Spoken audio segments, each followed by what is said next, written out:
Hello and welcome to the September 1st edition of Speedway Digest, Thursday Night Thunder, the most hardcore motorsport program on the internet. This is episode 243 of the series. I'm your host, Adam Jason Sinclair, and on tonight's program we'll be talking about the SRO and whatever other motorsports news pops into the conversation. Hopefully you all had a great August. There was a ton of great motorsports last month, but my attention was drawn to summer travel and getting ready for a busy Halloween season. I know that I let you guys know that I was at the news conference there for... It's actually a podcast for Haunt Scene for Fright Nights at the South Florida Fairgrounds. That's how my August began. From there, it just got a little bit busier. I was out of town for a few days, and now I'm all ready and hyped up for a great September. We got some awesome guests lined up for you. Starting tonight with our guest, Nelson Calle. I think it's Calle. I'll ask him in a moment. Nelson races a Porsche with RS1 in the Pirelli GT4 America Championship. He and his teammate are currently fourth in the AM class, having scored 2 podium finishes so far this season. I believe these are already connected. Let's go ahead and make sure of that.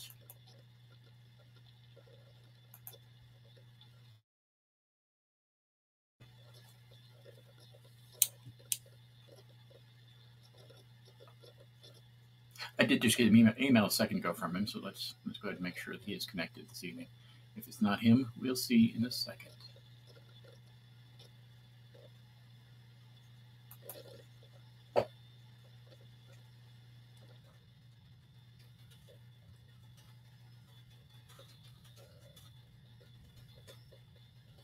I'm just checking to see if he's in the room here. I'm sending a little message in the chat room.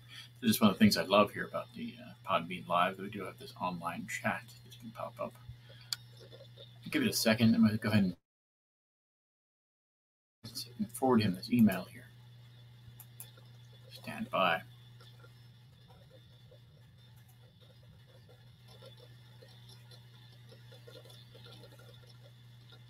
But we do have a lot of great guests lined up for the next few weeks.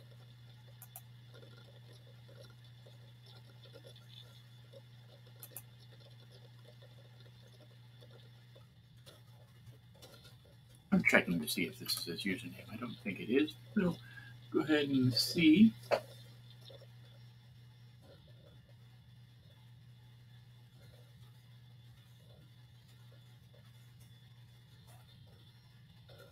Again, we do have a lot of great guests lined up the next few weeks. We got Nelson Calle this evening. We've got the Marco Radisic, I believe his name is, coming up, as well as one of the guys from the TC America series, Kevin Bohm. So we're going to go and see how that works. Hopefully it all works out well. Again, some of these people aren't as familiar with the Podbean app as others, which is fine. It is a little bit different to connect that way, but I've found at least this year that it's been fairly easy for most people to connect to it. It isn't all that complicated. It's just a different way of connecting, and we'll see if it works out well for Nelson here. If it doesn't, then we'll go ahead and get him going next week. Of course, I do have a lot of openings this month. As I stated, I'm trying to get the show on the road again for the month of September. I know we have a really great connection here, which is awesome. So that's how it goes. Generally, we get a really great connection to the server, and our guests have some connection issues on their own, which is fine, and that's how it goes. But as I stated, we're going to have some really good guests this month from SRO. All 3 of the guests I've contacted are from the SRO with the help of Dean Case, who's one of the PR people for the SRO series. At the end of this month, SRO will be at Sebring International Raceway. I'm going to give you the dates in 1 second. The dates are the 22nd through the 25th of September. They'll be at the Sebring International Raceway. I'm planning on heading up there probably on the 23rd, which is a Friday. Again, because I do have some other stuff lined up for this month. It is the beginning of haunt season, of course. So we've got the special media night at Sir Henry's Haunted Trail on September 24th. So on September 23rd, we'll be heading up to Sebring for the day. September 24th, my wife and I will be heading up to Plant City for the day. And the 25th, 26th, and the 27th, my wife and I will be heading in the Daytona area. Not doing a lot of stuff at the Speedway or whatever like that, but we will be in the Daytona area for those few days. It's going to be a great time. It's always interesting to head up Daytona to see what's going on. It's a little bit different up there compared to down here. Let's go ahead and see if he's contacted me again. I am doing a little bit of email back and forth here. So let's go ahead and try again. If he can hear me, I don't think he can because he's currently dropped off. But let's see. Let's go ahead and try and have him reconnect with the because he was in the chat, which is great. So let's go ahead and send him. Okay.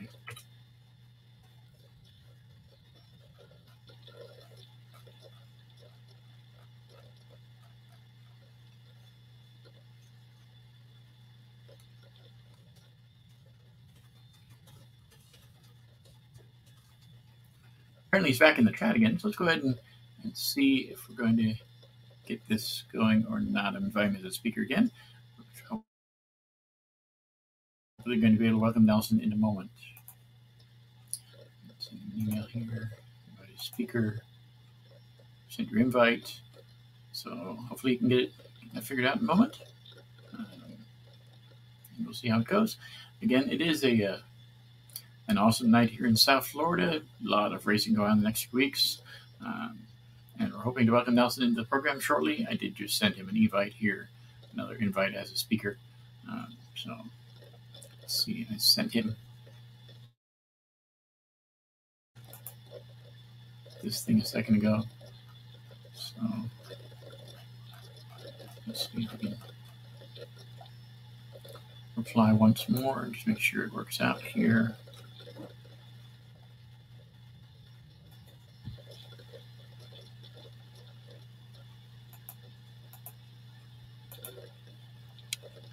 I'm just seeing what he's seeing, trying to pull it up on my screen. I do a lot of that sort of stuff now with my job here. So let's see if we can see where we're going. Let's see if we can copy this little thing right here. Copy link. Send it to him this way.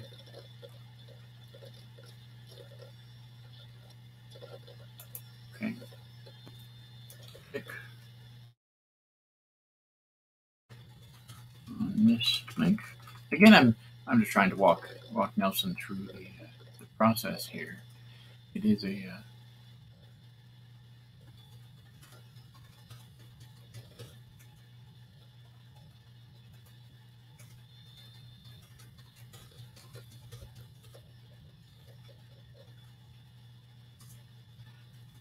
sometimes it's a little bit more complicated than it should be, and that's just how it goes. But I did send him the link a few times. I did just send him invite him as a speaker again. So let's see how exactly he's connected here. I'll add him as an admin if I want to. I don't think I want to do that though.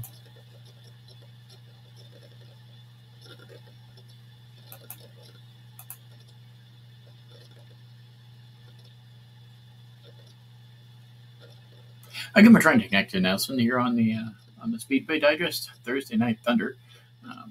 Should be able to get online shortly. Hopefully, he'll be able to connect shortly.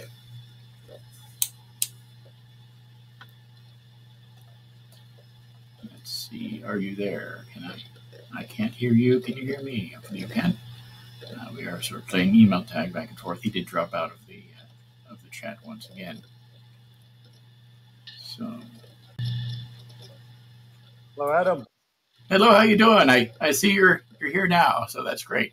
I apologize for the connection. Sorry about that. Sometimes it gets a little iffy, and it's not as simple as it should be, but it works out most of the time. And I'm glad to have you on the show tonight. Thank you for coming. Thank you so much, Adam. I just had never used this system before, but I'm here, so appreciate you having me, and very, very happy to be here. Awesome. First off, can you give us a little bit of a clue as to how you first got started in racing? That's a story. Basically, since I was a kid, I used to build and race gas radio controlled cars. That was when I was probably 6-7 years old, and I did that until I was 13 or something. And one of the races that we were running back then was ran right besides the go-kart track, the local go-kart track. And I had never seen a go-kart in person. And by going to that radio controlled RC race, I was able to look at the guys uh, lapping in the go-kart track, and I was just completely um, um, blown away by the experience, by the sound, by everything. And right then and there, I just knew that I had to drive one of those things. I think I didn't sleep for a month, and then I was able to, after a couple of years, I wasn't able to do it immediately, but after a couple of years, I was able to save some money and buy my own secondhand chassis, and then get an engine. And then by I was probably 16, 17, I was able to go and drive and do a couple of races. And I've always tried to never stop racing completely, so it's been an on and off deal, depending on situations, depending on budgets, but it's been a lifelong passion, without a doubt. With the event in Sebring coming up in a few weeks, I talked about that briefly a few moments ago. What's your favorite thing about the track there? Well, Sebring is one of those tracks. The first time that I drove Sebring, that's obviously, like we mentioned, that's a local track. So the first time that I drove the track, actually the first time that I saw the track, I thought it was very wild and open and hard to figure out just as a spectator. Of course, it's in the middle of Florida, so it's always kind of jungly, and it's warm and it's damp and all that we know. And then when I drove it the first time, I didn't get it. I was like, man, this track is full of bumps. It's dirty. The pavement changes all the time, and the type of terrain changes. Everything changes because it's long. And then by the third lap, I think it happens to 90% or a big percentage of the drivers. By the third lap, you're just in love with the track, and it starts to grow on you, and it's so challenging. Turn 1 and turn 17 are turns that are endless. I've been going there for 10 years probably, and it's always something new with those turns. So it always changes. The dirt changes. The grip changes a lot in most of the turns. It's a great track, and it's a great driver's track. It's very physical. You're very, very tired driving after a couple laps, no matter what car you're driving there. So I think it is a track that is a driver's track. It'll separate people that are in good shape from people that are not. And I think, of course, we're excited about that race because it's our local race, and we have high hopes.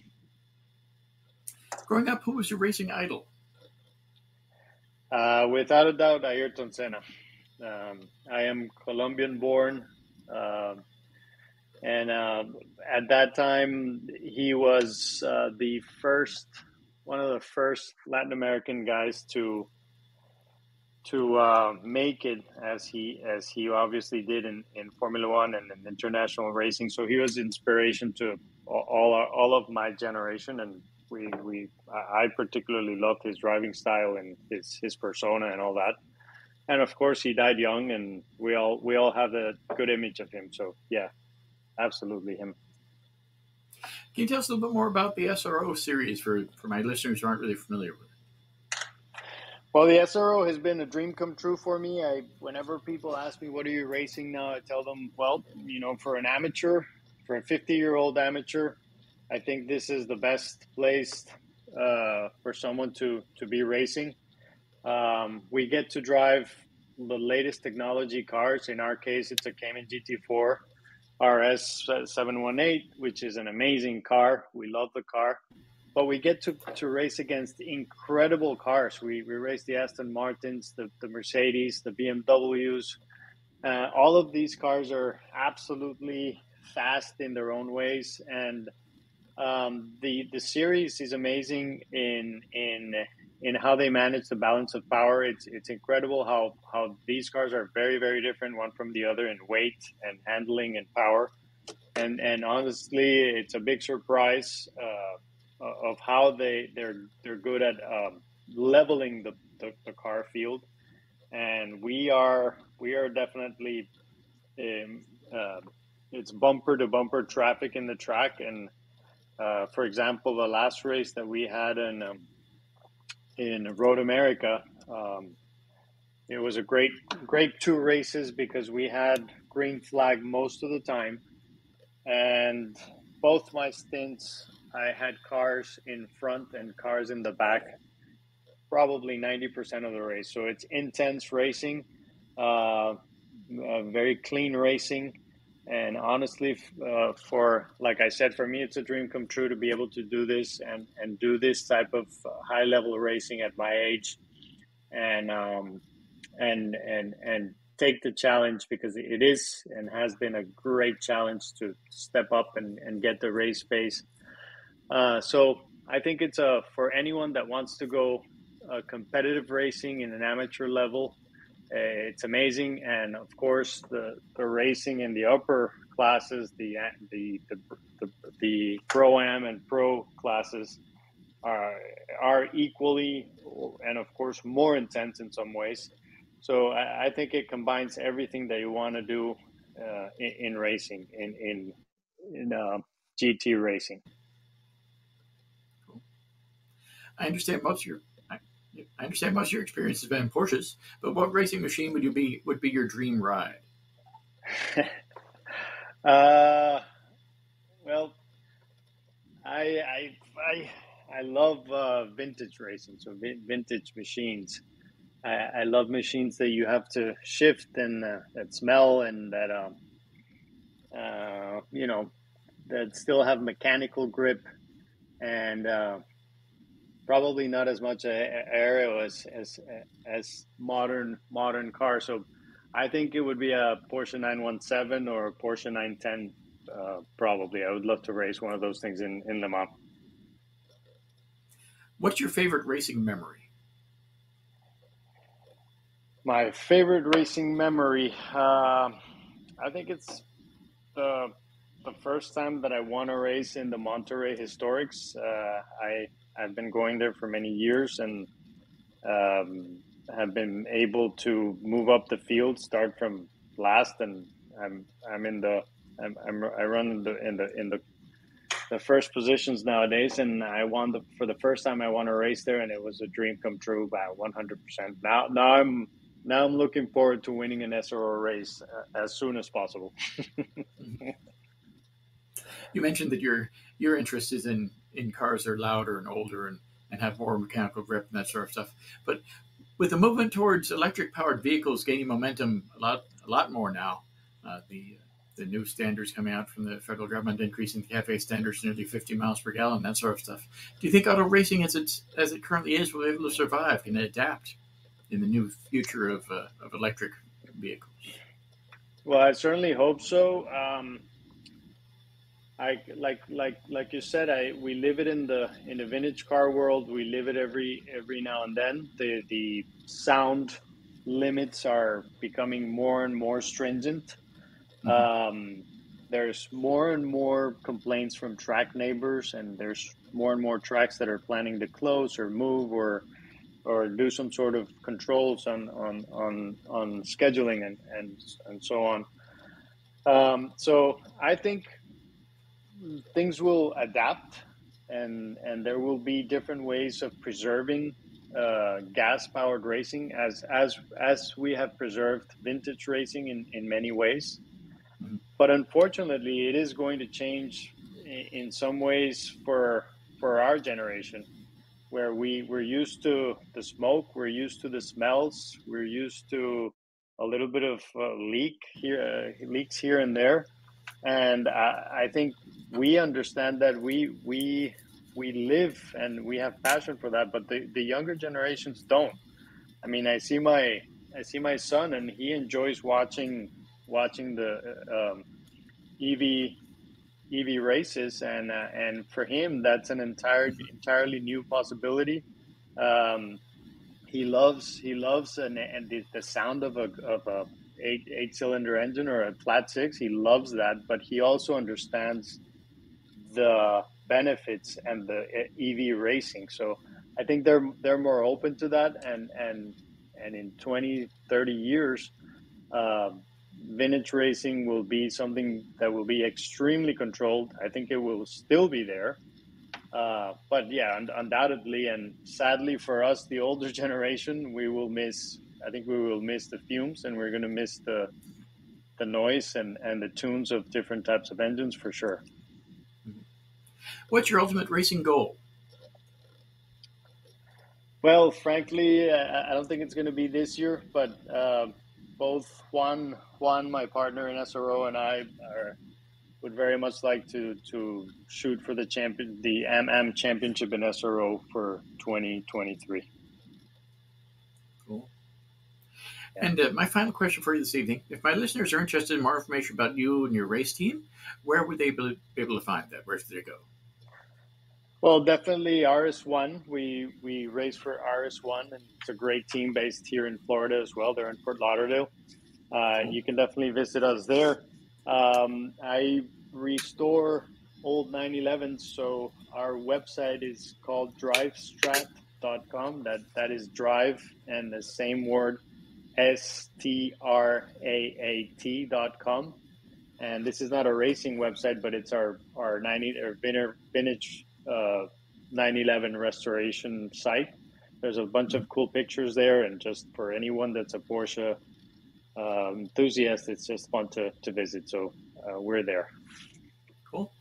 Well, I'd like to thank you very much again for coming on the show this evening. I look forward to possibly getting a chance to meet you in a few weeks there in Sebring, and good luck at the race there. It should be awesome. Adam, thank you much for having me, and I hope to see you and shake hands in Sebring. We'll see you there. Thank you. Have a great night. Take care. You too. Once again, that was Nelson Calle, who races in the Porsche with RS1 in the Pirelli GT4 America Championship. My father and I were able to go see that last season. It was pretty awesome to see the Pirelli GT4 America Championship there in Sebring, and we're going to be there again this year. Again, as I stated, probably on the Friday, the 23rd. Should be pretty neat. As I've stated a little bit earlier in the show, we have a nice slate of drivers set up for the next 2 weeks. Starting next week with Marco Radicic. He raced the BMW in the GT America Series.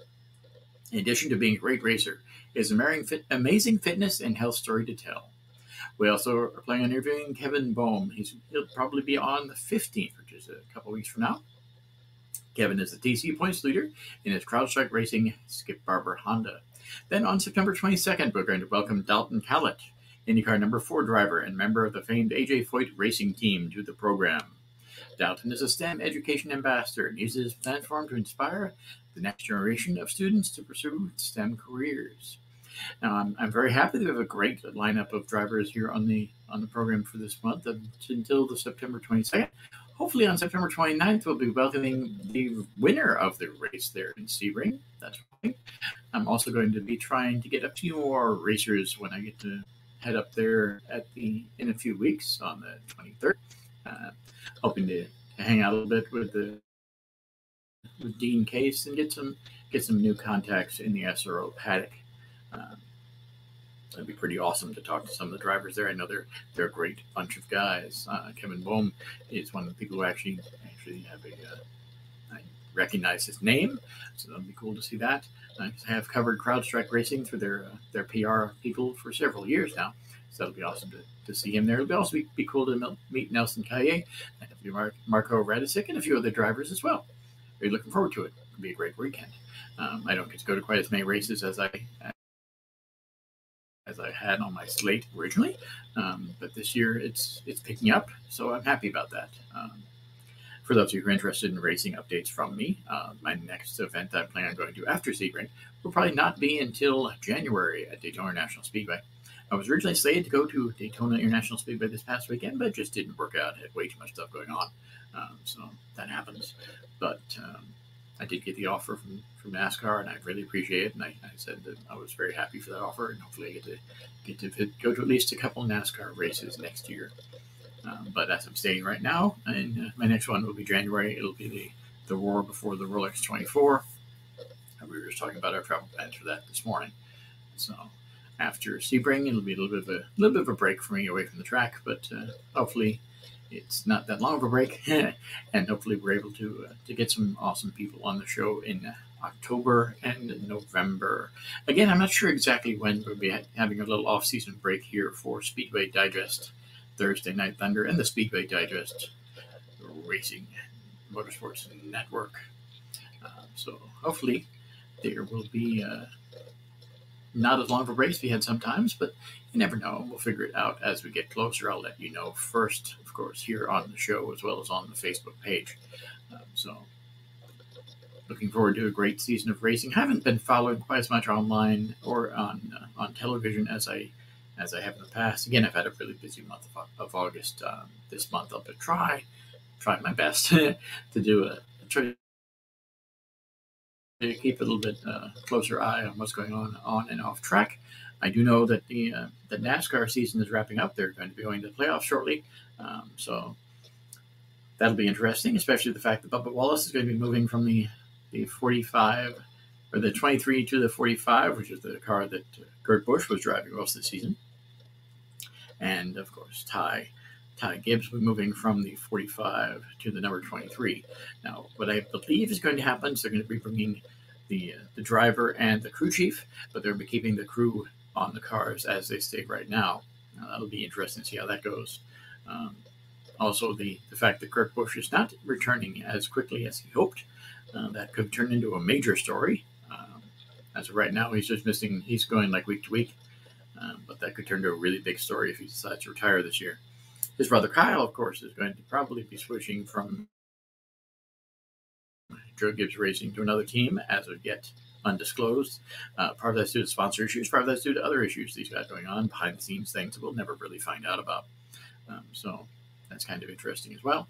I hope to learn a little bit more about that. I don't have as many connections to the NASCAR paddock as a NASCAR garage there as I did a few years ago, but I am trying to get a little bit more insight for you guys, and I will be sharing that on SpeedwayDigest.com as much as I can, as well as on the show and in the Facebook page.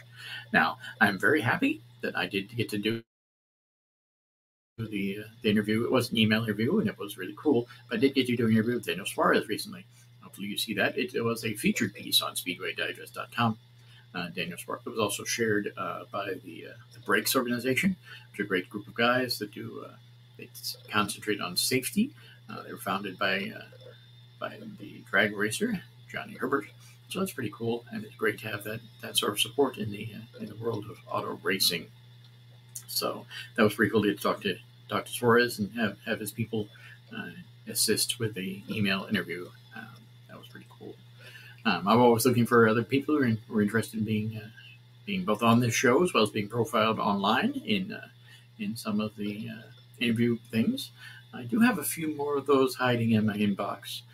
Not all of them I did. Some of them are from other prominent people in the motorsports industry. I do have some great stuff from Barbara Terry, which I'm probably going to share as soon as I have time. Now, that's sort of the problem right now, is my time is being dragged in all different directions, which is a great thing. It's a fine thing. But it does make it more difficult to get things online in a timely manner. What I've been doing for Speedway Digest is trying to get things done about once a week, sometimes twice a week. I will try and get a couple of things online tomorrow, probably in the morning, and then maybe some on Saturday and Sunday in the racing news section of SpeedwayDigest.com. Be sure to check that out. That said, are you a race car driver, crew chief, pit member, track owner? Maybe you're just a huge fan of the sport. Contact me to get your spot on the show. After all, you deserve your 50 minutes of fame, and we'd love to hear from you. I'm pretty sure you can reach out to me, of course, at SpeedwayDigest.com. Look in the racing news section. That's the easiest way to get my contact information. I have a profile there on SpeedwayDigest.com. You can also look me up on Facebook, of course, at the Speedway Digest Thursday Night Thunder Facebook page, and by searching for Speedway Digest Thursday Night Thunder or going directly to Speedway Digest or to Facebook.com/SD Thursday Night Thunder. That's all one word. Be sure to check that out.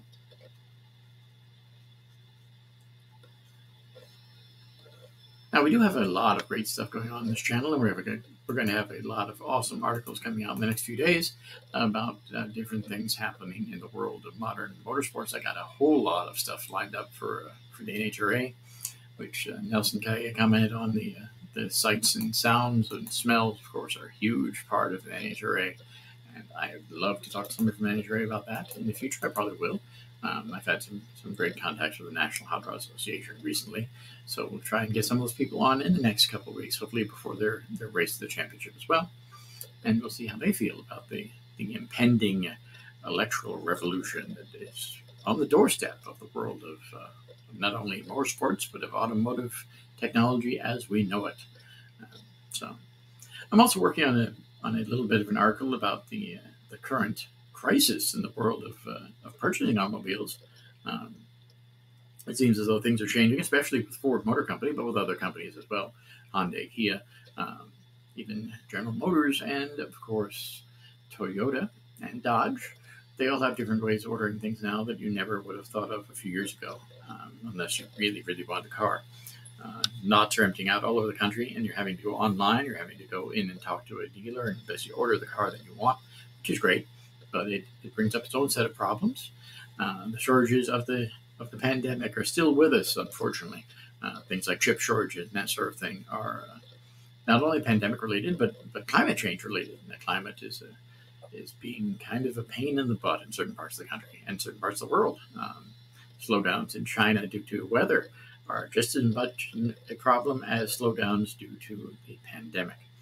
So that's why some of the technology is trying to be brought over here to the United States a little bit differently, a little bit more, but there'll always be reliance on other countries for that sort of material, and it's something we have to deal with in the future.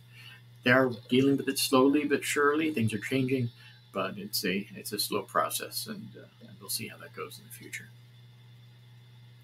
With that happy thought in mind, let's go ahead and close out the program. Again, we'd like to thank Nelson Calle for coming out tonight, and we're looking forward to the next few weeks of talking to other drivers from the SRO series, including Marco Radicic and Kevin Bohm. That'll be pretty awesome in the next few weeks. So be sure to tune in the same time next week, and we'll be here waiting for you. Be sure to check out past episodes of Thursday Night Thunder, as well as the other shows on the Speedway Digest Radio Network at speedwaydigest.podbean.com. You can also check out the show on Facebook by searching for Speedway Digest Thursday Night Thunder in the search bar, or simply by going to facebook.com/SD Thursday Night Thunder. That's all one new word there. I also invite you to read the articles covering all aspects of motorsports at speedwaydigest.com. They have a lot of awesome NASCAR coverage going on in the main page of speedwaydigest.com. And I will be bringing you a lot of really great racing news in the whole world of auto racing, not only the SRO, which is my focus this evening, but also the NHRA, and a lot of IMSA information, because IMSA has some big races coming up in the next few weeks as well. Be sure to check that out. In addition, if you're a fan of South Florida, and who isn't, be sure to check out the latest news and information about our slice of paradise at my blog site, For Plums Fantastic Finds. It can be found on Facebook. That's For Plums Fantastic Finds, FABORPLUMBS, one word, Fantastic Finds. Twitter, the easiest way to find on Twitter is to go to @PBHappening, where it's under Adam's Awesome Adventures. That's @PBHappening, all one word. That's where all the stories from For Plums Fantastic Finds can be found. And by heading to http For Plums Fantastic Finds, that's all one word, .wordpress.com. Hopefully some of you guys check that out. Got some great stuff going up in there, including my coverage of my upcoming trip to Las Vegas, and some great stuff about theme parks. There's some really cool news about Legoland that I'm going to be posting in the next few days, and some really neat restaurant news about local stuff there in the Palm Beaches and South Florida. So be sure to check that out. Thank you for listening, and we look forward to seeing you again this next week in the Thunderdome, as we once again discuss the major issues in the world of modern auto racing. Have a great night. Thank you for listening, and we look forward to seeing you next week.